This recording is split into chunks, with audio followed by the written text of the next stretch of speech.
हाँ तो देखिए ये हमारा 5.3 है। 5.3 का ही अगला क्वेश्चन है। एक समांतर श्रेणी के प्रथम 51 पदों का योग ज्ञात कीजिए। पहले 51 पदों का योग ज्ञात करना है, जिसमें द्वितीय पद दे रखा है तुम्हें 14 एंड तृतीय पद दे रखा है कितना 18। अब इसको निकालना है। देखो प्रथम 51 पद है, मतलब योग निकालना है, तो योग क्यों क्या बोलोगे एस और 51। अब तू बता उसने क्या क्या दे रखा है द्वितीय पद, और हमें पता है द्वितीय पद को हम क्या बोलते हैं A2, और A2 को क्या कहा जाता है A प्लस डी।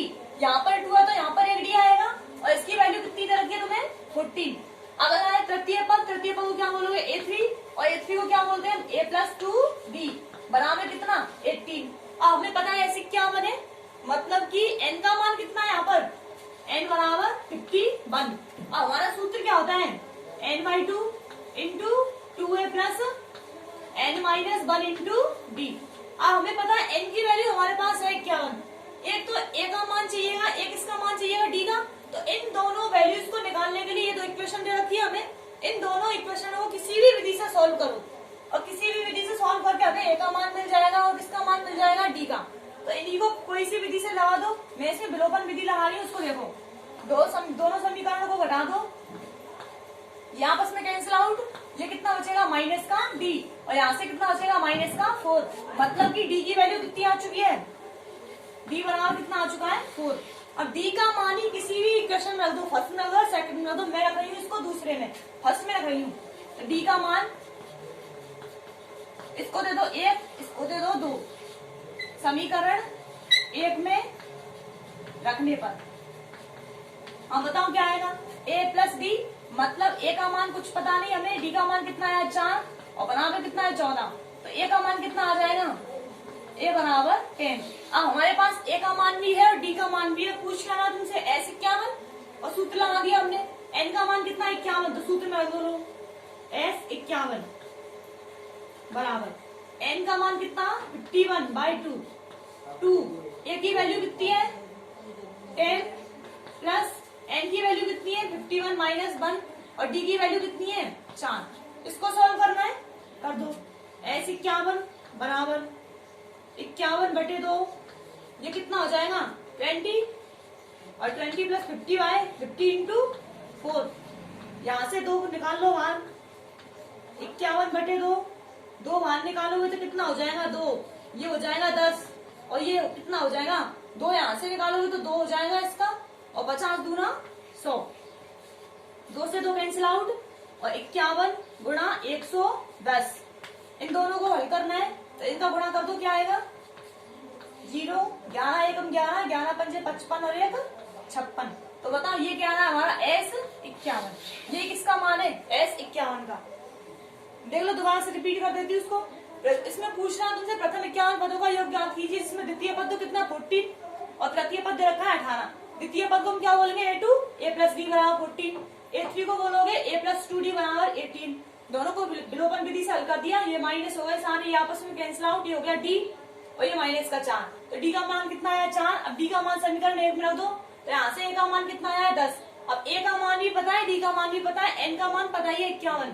तो हमें क्या सूत्र लगाना है S 51 बराबर n/2 into 2a plus n minus 1 into D. 51/2, 2 into 10 plus 51 minus 1 into 4, ये कितना हो जाएगा 50 इंटू 4। हल करोगे इसको, यहाँ से 2 कॉमन निकाल दिया तो 100 बचेगा 110, और 110 का गुणा करना है, 11 एकम 11 और 11 पंजे 55 और 1 56। ये हमारा क्या है। अगला प्रश्न है हमारा, यदि एपी के प्रथम n पदों का योग तुम्हें ये दे रखा है, तो इसमें तुमसे पूछा है 25वां पद क्या होगा। अब इसको तुम्हें ध्यान से देखना है, ये बिल्कुल अच्छा क्वेश्चन है पेपर के लिए भी। यदि एपी के प्रथम n पदों का योग दे रखा है तुम्हें ये, और हमें पता है n पदों के योग को हम क्या लिखते हैं SN, मतलब ये किसका मान दे रखा है, हमें SN का मान दे रखा है। तो यहाँ से मैं क्या लिख सकती हूँ SN बराबर 3n² / 2 प्लस 5n/2। अब इसमें पूछ रहा है वो कि इसका 25वां पद क्या होगा, मतलब कि A25 को तुमसे वो पूछ रहा है। तो A25 को निकालने के लिए हमें A का मान चाहिएगा, A2 का मान भी चाहिएगा, मतलब किसी भी AP का होना चाहिए। तो AP को बनाने के लिए हम क्या करेंगे, यहाँ पे वही पहले भी बता चुकी हूँ उसको मैं, कि जहाँ भी n वगैरह आते हैं उसमें हमें क्या पुट करना है 1 2 3 काउंट को, इसमें क्या करना है रखना है, संतुष्ट करना है उनसे। तो मैं सबसे पहले लिख देती हूँ S1, मतलब कि n का मान हमने क्या रख दिया यहाँ पर, n का मान 1 पुट करने पर n का मान ये रख दिया, तो ये क्या हो जाएगा S1 बराबर ये हो जाएगा 3 into 1 square by 2 plus 5 into 1 by 2। अब इसको हल कर लो, ये हो जाएगा S1 बराबर 3 एकम 3/2 प्लस 5/2, ये कितना हो जाएगा 1.5 और 2.5 4, 2 लघुत्तम आ जाएगा 3 और 5 8, और 8 में 2 का भाग दोगे तो 4। मतलब कि प्रथम पद कितना आ चुका है S1, मतलब S1 प्रथम पद का योग कितना है S1। ऐसे ही फिर मैं निकालू S2, मतलब कि n बराबर कितना रखना है, n बराबर 2 रखने पर यहाँ पे हो जाएगा S2 बराबर 3 2 की घात 2/2 प्लस 5 गुणा 2/2। यहाँ से कितना हो जाएगा 3 दूनी 6/2, 3 दूनी 6 प्लस 5, मतलब कि S2 कितना आ गया हमारा, S2 बराबर 11। अब ऐसे ही मैं निकाल दूं इसमें S3, n बराबर क्या रखने पर 3 रखने पर। अब यहाँ पर n का मान कितना रखना है 3, तो n का मान 3 रख दो, 3 गुणा 3 की घात 2 प्लस 5 गुणा 3/2, और यहाँ पे भी 2, ये कितना हो जाएगा 3 गुणा 9/2 प्लस 15/2, लघुत्तम कितना है 2, 9 × 27 और प्लस 15, ये कितना हो जाएगा 5 दूनी 10 11 12 और 42/2, मतलब कितना 21। तो S का मतलब क्या होता है जोड़, तो इसका मतलब है कि प्रथम पद का योग कितना है 4 है, और यहाँ पे क्या है ये इसका मतलब है प्रथम 2 पदों का योग कितना है हमारा 11 है, और इसका मतलब है प्रथम 3 पदों का योग, यहाँ से क्या निकाला था हमने S3, इसका मतलब प्रथम 3 पदों का योग कितना है 21। अब यहाँ पे ये मत समझना कि ये हमारी श्रेणी बन चुकी है, ये श्रेणी नहीं है, ये तो पहले पद का योग है, ये दूसरे पद का मतलब प्रथम और द्वितीय पद दोनों का योग है, और ये प्रथम द्वितीय थर्ड तीनों पदों का योग है। तो इस योग की सहायता से हमें निकालना कि प्रथम पद क्या होगा, द्वितीय पद क्या होगा और तृतीय पद क्या होगा। तो इसको समझाने के लिए मैं थोड़ा सा एग्जाम्पल लेती हूँ छोटा वाला, उसको देखना। जैसे मैंने लिया 2 4 6 8, मैंने कोई ये श्रेणी ले ली तुम्हें, तो यहाँ पे मैं पूछूं बताओ इसके प्रथम पद का योग कितना है, तो प्रथम पद का योग तो तुम ये बोल सकते हो कि प्रथम पद ही है हमारा प्रथम पद का योग, तो पहले पद को ही हम क्या बोल सकते हैं प्रथम पद का योग कह सकते हैं। अगला मैंने बोला तुम्हें S2 क्या होगा ये बताओ, S2 पूछा मैंने, S2 का मतलब है प्रथम 2 पदों का योग, तो प्रथम 2 पदों के योग को मैं क्या लिख सकती हूँ यहाँ से A1 प्लस A2, यही क्या होगा हमारा S2, मतलब यहाँ से क्या बोल सकते हो 2 प्लस 4 कितना हो जाएगा 6, मतलब कि S2 का मान कितना है यहाँ पर 6। अब मैं पूछूं बताओ इसमें S3 लिखना है मुझे, तो S3 का मतलब प्रथम 3 पदों का योग, तो प्रथम 3 पदों का योग को मैं क्या लूंगी A1 plus A2 plus A3, ये क्या प्रथम 3 पदों का योग है, इसमें क्या बोलोगे 2 प्लस 4 प्लस 6, मतलब ये कितना हो जाएगा 12। तो इसी की सहायता से मैं तुमसे सीधा ये कहूँ कि हमें ये दे रखा है कि S1 का मान कितना दे रखा है यहाँ पर 4, और S2 का मान जैसे इसमें 6, इसमें क्या दे रखा है 11, ऐसे इसमें S3 का मान 12 दे रखा है, इसमें कितना दे रखा है 21। अब इसी को समझना है कि इसकी सहायता से हम किस प्रकार से समांतर श्रेणी का निर्माण कर सकते हैं। तो मैं तुमसे ये बोलती है हमें सीधा मान ये दे रखा है, ये मान दे रखा है कि S1 का 2 दे रखा है, S2 का 6 दे रखा है, और S3 का कितना दे रखा है 12। तो इन्हीं की सहायता से यदि मैं AP का निर्माण करना चाहती, तो यहाँ से ये तो हमारा क्लियर है कि S1 होता है वो किसके बराबर होता है, वो A1 के बराबर होता है, ठीक है। अब ये मतलब है कि ये प्रथम 2 पदों का योग है, प्रथम 2 पदों का योग है, उसमें से हमें प्रथम पद का मान दे रखा है कितना 2, तो हम यहाँ से द्वितीय पद को निकाल सकते हैं नहीं, और वो निकालोगे कैसे, यदि मैं प्रथम 2 पदों के योग में से प्रथम पद का योग घटा दूं तो कौन सा पद आ जाएगा हमारा दूसरा आ जाएगा कि नहीं।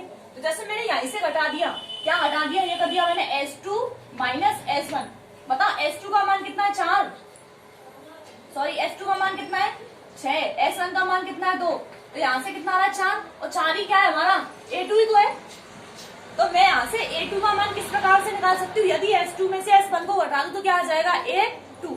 इसी प्रकार से मुझे यदि A3 निकालना होता तो A3 तो A3 कैसे निकालते हैं? यदि मैं तीन पदों के योग में से, यदि तीन पदों के योग में से दो पदों का योग घटा दूं, और हमें पता है तीनों पदों का योग हमें दे रखा है और दो पदों का योग भी दे रखा है, तो तीन पदों के योग में से यदि मैं दो पदों का योग घटा दूं तो तीसरा पद आ जाएगा कि नहीं हमारा? तो इसको कैसे निकाल सकते हो? यदि तीन पद के योग में से मैं दो पदों को घटा दूं, और तीन पदों का योग कितना है हमारा? देखो 6 4 ये दे रखा 12, तीन पदों के योग में से दो पदों का योग कितना दे रखा है? शुरू किएगा 6, तो यहाँ से A3 कितना आएगा हमारा? 6। तो बताओ A3 6 कह रहे हैं, तो इसका मतलब है यदि मैं प्रथम दो पदों के योग में से पहले पद को घटा दूं तो हमें कौन सा प्राप्त हो जाएगा? द्वितीय पद। यदि मैं प्रथम तीन पदों के योग में से प्रथम दो पदों के योग को घटा दूं तो क्या आ जाएगा हमारा? तीसरा पद। तो इसी की सहायता से हमें श्रेणी बनानी है। ये हमारा प्रथम पद का योग है, वो कितना दे रखा है? 4। तो प्रथम पद ही हमारा क्या होता है? A1। तो यहाँ से ये लिख दो कि जो प्रथम पद का योग होता है वही हमारा क्या होता है? A1, और जिसका मान कितना दे रखा है हमें? 4। अगला है S2, मतलब प्रथम दो पदों का योग है। तो प्रथम दो पदों के योग में से यदि मैं पहले पद को घटा दूं तो क्या आ जाएगा हमारा? द्वितीय पद आएगा कि नहीं? तो S2 माइनस S1 को हम क्या बोल सकते हैं? A2। और बताओ वो कितना है? S2 का मान है हमारा कितना? 11 माइनस, और S1 का मान कितना है? 4। तो ये कितना आ जाएगा फिर? 7। मतलब A2 का मान कितना है हमारा? 7। अब ऐसे मुझे A3 निकालना है, तो A3 क्या होगा? S3 माइनस S2, ये कितना हो जाएगा फिर? A3। और A3 फिर क्या होगा बताओ? S3 का मान कितना है? 21, और S2 का मान कितना है? 11। तो कितना आएगा? 10। और ये हमारा क्या है? A2।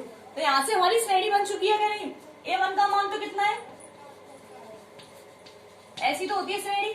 A1 का मान कितना है हमारा? 4, और A2 का मान कितना है? 7, और A3 का मान कितना है? 10। और यही हमारी क्या बन चुकी है? AP। AP बन गई। इससे तुम कोई सा भी क्वेश्चन तुमसे पूछा वो निकाल सकते हो। अब इसमें पूछा है वो इसका 25वां पद क्या होगा, मतलब कि A25 पूछ रहा है। वो क्या पूछ रहा है तुमसे? A25 पूछ रहा है ना। और A25 को हम क्या बोल सकते हैं यहाँ से? A plus 24B। और यहाँ पे A का मान भी पता है, A का मान कितना है? 4, और D का मान कितना हो जाएगा? 7 में से 4 घटाओगे तो 3। तो इसको सूत्र लगा दो, A25 बराबर A का मान कितना? 4 प्लस 24 गुणा D का मान कितना है? 3। हल कर दो इसको। 4 प्लस 24 3 72, और ये कितना हो जाएगा फिर? 76। और ये हमारा क्या है? A25। और ये तुमसे वो पूछ रहा है। अब इसको दोबारा से देख लो, इसको करना कैसे है? जो भी तुम्हें n पदों का योग दे रखा है उसकी सहायता से क्या निकालना है? तुम्हें S1 S2 S3 निकालने हैं। S1 निकालोगे मतलब n की वैल्यू कितनी पुट करनी है? तुम्हें 1 पुट करनी है। तो n का मान जब 1 रखा तो S1 कितना आया? 4, और S2 निकाला वो कितना है? 11, S3 निकाला वो कितना आया? 21। S1 का मतलब है कि प्रथम पद का योग, S2 का मतलब है प्रथम दो पदों का योग, S3 का मतलब है प्रथम तीन पदों का योग। तो ये तो हमें दे रखे हैं योग, ये कोई AP नहीं है। इसको ध्यान रखना है कि ये समांतर श्रेणी नहीं है, इसकी सहायता से ही हमें समांतर श्रेणी निर्मित करनी है। तो S1 होता है वो A1 के बराबर ही होता है, क्योंकि प्रथम पद का योग कह लो या फिर प्रथम पद कह लो, एक ही बात है। तो S1 का मान तो हमेशा A1 के बराबर होता है। अगला, यदि S2 में से यदि प्रथम दो पदों के योग में से मैं पहला पद घटा दूं तो दूसरा पद आ जाएगा कि नहीं? तो ये लिखा है मैंने S2 माइनस S1 कितना होता है? A2। और हमें पता है S2 का मान 11 और S1 का मान कितना? 4। तो यहाँ से मान कितना आया A2 का? 7। ऐसे फिर S3 माइनस S2 ये कितना होगा? A3। मतलब प्रथम तीन पदों के योग में से यदि मैं प्रथम दो पदों का योग घटा दूं तो कितना आ जाएगा? तृतीय पद। तो ये कितना आया हमारा? 10। अब इसी की सहायता से हमें पता है कि प्रथम पद हमारा 4, द्वितीय पद 7, तृतीय पद 10। तो इसकी सहायता से हम समांतर श्रेणी बना सकते हैं। ये कौन सी बन चुकी है? 4 7 10। A का मान कितना है? 4, और D का मान कितना है? 3। और पूछ क्या रहा है वो? 25वां पद क्या होगा? 25वां पद पूछ रहा है, ये नहीं पूछ रहा है 25 पदों का योग बताओ। यदि वो 25 पदों का योग पूछता तो क्या लगाते हम? S25। पर यहाँ पे क्या पूछ रहा है वो? सीधा 25वां पद क्या होगा? तो ये हमने लगा दिया 25वां पद A25 बराबर A प्लस 24D, क्योंकि इसको 25 से 24 ही बोलोगे। A25 बराबर 4 प्लस 4 A का मान है, और 24 इंटू D का मान 3 है। 24 के कितने होते हैं? 72, 72 और 4 76। तो ये हमारा कौन सा पद है? 25। हाँ देखिए, इसका अगला प्रश्न है हमारा, यदि किसी AP में 60 पद है, मतलब कि जो श्रेणी है उसमें कितने पद दे रखे हैं हमें? 60। यदि इसका प्रथम पद दे रखा है तो हमें 7। प्रथम पद A1 का मान कितना दे रखा है? 7। यदि अंतिम पद कितना है? 125, 125 है। मतलब कि जो हमारा अंतिम पद है उसको हम क्या कहेंगे? A60, क्योंकि 60 पद ही तो है केवल। तो A60 का मान कितना दे रखा है? 125। तो पूछ क्या रहा है वो तुमसे 32वां पद पूछ रहा है, मतलब A32 पूछ रहा है। तो इसमें दोबारा देखो ए बी में पदों की संख्या कितनी है 60, मतलब n का मान कितना दे रखा है तुम्हें इसमें 60, अंतिम पद है 60 है। और इसमें दे रखा है यदि प्रथम पद 7 है, प्रथम पद को क्या बोलोगे A1, वो कितना दे रखा है 7, अंतिम पद दे रखा है 125 और अंतिम पद को हम क्या बोलते हैं an कह दो। और यहाँ पे हमें पता है n का मान कितना है 60, तो उसको क्या बोल सकते हो A60 और A60 को हम क्या बोल सकते हैं A+59D और इसकी वैल्यू कितनी दे रखी है तुम्हें 125। अब पूछ के आया तुमसे 32वां पद, मतलब इसको क्या बोलोगे A32 और A32 को क्या बोल सकते हो A+31D, मतलब हमें इसका मान निकालना है। तो इसके लिए हमें A का मान भी चाहिएगा और किसका मान चाहिएगा D का मान। तो A का मान तो हमें दे रखा है 7, अब किसका मान चाहिए D का, तो D का मान निकालने के लिए हमें इसका यूज लेना पड़ेगा। तो यदि A का मान मैं इसमें पुट कर दूं तो किसका मान आ जाएगा D का आ जाएगा कि नहीं। तो A का मान मैं इसमें रखती हूँ, तो देखो क्या दे रखा है A+59D बराबर कितना दे रखा है 125। तो 7 का मान इसमें 7 इसमें रख दूं तो देखो क्या होगा 7+59D बराबर 125। 7 को उधर भेज दो, माइनस का हो जाएगा 125 माइनस 7, बताओ ये कितना बचेगा 118। बताओ डी का मान कितना आ जाएगा यहाँ से 2, 118 बटे 59, तो कितना आ जाएगा डी का मान 2। डी का मान कितना है हमारे लिए 2, ए का मान कितना है 7। अब पूछ क्या है A32 मतलब 32वां पद, और हमें पता 32वां पद क्या हुआ A+31D। ए का मान कितना दे रखा है 7 प्लस 3 गुणा 31 गुणा डी का मान कितना है हमारा 2, तो कितना हो जाएगा ये 7 प्लस 62, ये कितना हो जाएगा 69। A32 कितना हो जाएगा 69। अब यदि वो इसी में पूछ रहा था कि ये क्वेश्चन था तुम्हारा और लास्ट में इसकी जगह 32 से पद की जगह वो पूछता 32 पदों का योग बताओ, क्या पूछता 32 पदों का क्या बताना है तुम्हें योग, मतलब योग है तो योग को क्या बोलोगे वही समीशन S। तो क्या पूछा S32 निकालते, S32 के लिए सूत्र कौन सा लगाते हैं n/2 into 2a + n - 1 into D. हमें पता है n का मान कितना है 32/2 और 2 a का मान कितना है हमारा देख लो, a का मान 7 है प्लस 32 माइनस 1, डी का मान कितना है डी का मान 2। अब इसको हल करना है बस, तो यहाँ से 2 कॉमन आ रहा है दोनों जगह से, तो 2 कॉमन निकाल दो, ये हो जाएगा 32/2, 2 कॉमन निकाल दिया तो 2 ये हो गया। यहाँ पे बचेगा कितना 7, यहाँ पे बचेगा कितना 31, 2 से 2 कैंसिल, ये कितना हो जाएगा 32 और 31 प्लस 38, इन दोनों को क्या कर देना है मल्टीप्लाई कर देना, वही क्या होगा हमारा S32 गुणा कर दो लोग 32 गुणा 38, 8 दूनी 16, 8 × 24 और 1 25 और 3 दूनी 6, 3 × 9, 6 5 दूनी 10 11, 11 और 1 12, ये हमारा क्या होगा S32, मतलब प्रथम 32 पदों का योग कितना होगा 1216। हाँ देखिए इसका अगला प्रश्न हमारा 5.3 का ही है, पदों की संख्या बतानी है। इसमें दे रखा है यदि AP 9, 17 और 25 के कितने पद लिए जाएं, यदि उनका योग कितना दे रखा है 636 दे रखा है। तो यदि इसमें हमें पदों की संख्या निकालनी है, मतलब किसका मान निकालना है n का मान निकालना है ना, तो हमें सूत्र किसका लगाना है, योग दे रखा है तुम्हें 636, तो हमें पता है योग का ही लगाना है। SN बराबर होता क्या है वो n/2 into 2a plus n-1 into D. अब हमें पता है n का मान हमें पूछ रही है, तो n का मान हमें पता ही नहीं है इसमें। अगला है a, तो a का मान तो यहाँ से निकाल सकते हो, श्रेणी दे रखी है यहाँ पे, तो a का मान तो कितना दे रखा है हमें 9, और d का मान निकालना है। d क्या होता है A2 - A1, मतलब कि 17 - 9, 17 - 9 कितना होगा 8, तो d कितना हो जाएगा d बराबर A2 - A1 कितना होगा 17 - 9, ये आ जाएगा हमारा 8। तो d का मान भी बताया कितना हो चुका है 8। और यदि उनका योग 636 दे रखा है, योग मतलब क्या है SN, तो SN कितना दे रखा है 636, बताओ SN का मान कितना लगोगे 6, ये 36 बराबर n का मान हमें पता नहीं है n/2, 2 a का मान कितना है 9 प्लस n का मान पता नहीं है और d का मान कितना है 8। अब इसको तुम्हें सॉल्व करना है, किसकी वैल्यू निकालनी है n की वैल्यू निकालनी है। तो इसको सॉल्व करो, ये 636 बराबर n बटे 2, यहाँ से 2 कॉमन आ रहा है तो 2 को कॉमन निकाल दो बाहर। यहाँ से बचेगा कितना 9 प्लस यहाँ से 2 कॉमन निकाला तो 4 आएगा, तो 4 का मल्टीप्लाई करोगे n से तो ये कितना हो जाएगा, तो लिख ही देती हूँ। यहाँ से मैंने 2 कॉमन निकाल दिया तो यहाँ पे कितना बचा 4 बराबर ये हो जाएगा 636 बराबर 2 से 2 cancel n 9 plus 4n minus 4 ये कितना हो जाएगा 5। 636 बराबर n 5 प्लस 4n, आगे हल कर लो इसको। 636 बराबर 5n प्लस 4n स्क्वायर, 636 को उधर ले जाऊं तो ये हो जाएगा कितना 4n square plus 5n minus 636 बराबर 0। अब मैंने तुम्हें पहले ही बताया कि गुणनखंड विधि है, गुणनखंड विधि को हल करना है। तो गुणनखंड विधि को हल कैसे करते हैं, पहले अचर पर जो एक्स स्क्वायर का गुणांक है, अब इसको हल करना है हमें। तो हमें पता है इन दोनों का मल्टीप्लाई करना है, तो ये हो जाएगा 636 गुणा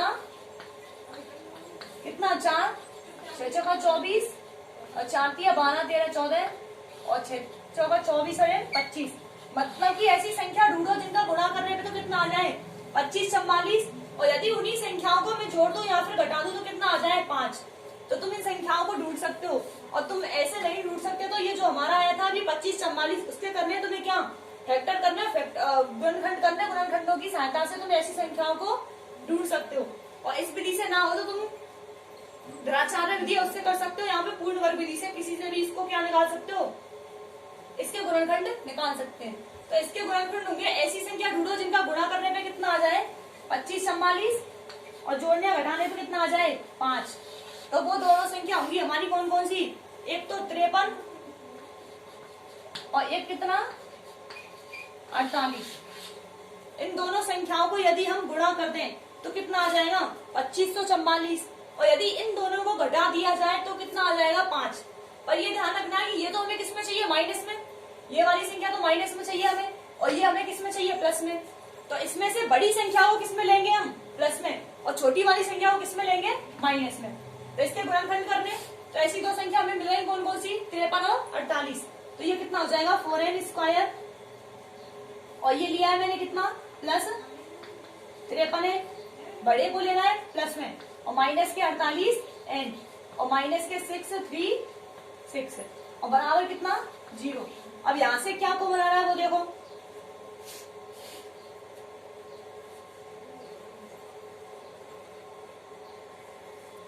हाँ इनमें से कॉमन निकालना है। तो इन दोनों में से कॉमन क्या चीज आ रही है, n आ रहा है। तो n को बाहर निकाल सकते हो तुम, इधर ही लिख देती हूँ। n यहाँ से बाहर आ चुका है इन दोनों में से। बताओ तो क्या बचेगा, इधर से बचेगा 4n और इधर से बचेगा कितना 53। अब बता फिर इन दोनों में से कॉमन लेना है, दोनों में माइनस सेव है तो माइनस को कॉमन निकाल दो। अब देखना है इन दोनों में से क्या चीज कॉमन आ रही है। तो तुम देखोगे तो ये आएगा 12, 12 यहाँ से कॉमन निकल चुका है। तो यहाँ पे बचेगा 12 चौका 48 4n, और माइनस को कॉमन निकाल दिया तो प्लस वाली संख्या बचेगी प्लस, और इसको डिवाइड करोगे यहाँ से तो ये कितना बचेगा 53, और बराबर में कितना चला है 0। और हम जानते हैं कि फिर इन दोनों में से क्या चीज कॉमन आ रही है, 4n प्लस 53। तो 4n प्लस 53 फिर से कॉमन ले लिया।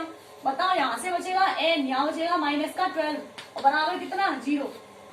दोनों क्या हो चुके हैं, बहुपद हो चुके हैं एक प्रकार से। दोनों को हम अलग अलग 0 के बराबर कर सकते हैं। तो ये हो जाएगा 4n प्लस 53 बराबर 0, और ये हो जाएगा n माइनस 12 बराबर 0।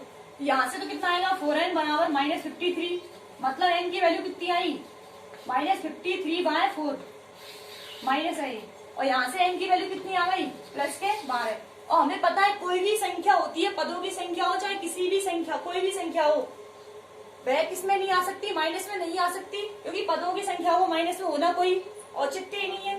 तो यहाँ पे n का मान कितना रहा है 12। तो ये 12 तो हमारी कैसी राशि है, सही। और ये कैसी है, ये अमान्य राशि है, मतलब ये मान्य नहीं हो सकती। तो n का मान कितना आ रहा है 12। तो यहाँ से ये जो पूछ रहा था कि पदों की संख्या बताओ, यदि 9 17 25 और इनका योग कितना होना चाहिए 636, तो इनको यदि मैं 9 संख्या तक लिख दूं आगे तो इनका योग कितना आ जाएगा 636। ये तुम्हारा क्या है प्रश्न, एक बार दोबारा रिपीट कर देती हूँ। ए का मान निकाल सकते हो, कितना आएगा 9, डी का मान कितना आएगा 8, एसएन कितना दे रखा है 636। सारी वैल्यूज पुट कर दो, एन का मान तुमसे पूछ रहा था, एन का मान हमें पता नहीं है। यहाँ से 2 कॉमन निकाल दिया, 9 बचे, यहाँ पर कितना बचा 4, हल कर दिया 4n माइनस 4, ये बचा कितना 5, 4n, इसको हल कर दिया, मल्टीप्लाई कर दिया n, यहाँ पे कॉमन इधर को पक्षांतर करके ले गए। तो अब तुम्हें ऐसी संख्या ढूंढनी है जिनका गुणा करने पे तो इन दोनों गुणा के बराबर आ जाए, मतलब कि 2544, वो भी माइनस के, और जोड़ने और घटाने पे कितना आ जाए 5। तो ऐसी दो संख्या हमें कौन सी मिली थी 53 और 48, 53 और 48 मिली थी, वो लिख दी हमने। इन दोनों में से क्या कॉमन आ रहा है, n आ रहा है, तो 4n + 53, उधर से आ रहा है 12, वहां से 12 कॉमन ले लिया, कितना बचा 4n + 53, दोनों से क्या कॉमन आ रहा है 4n + 53, यहाँ बचा n - 12, दोनों को बराबर 0 के बराबर कर दिया। तो यहाँ से n का मान, ये तो नेगेटिव मान है जो कि अमान्य है, और ये हमारा क्या है n का मान है। ये तुम्हारी प्रश्नावली 5 खत्म।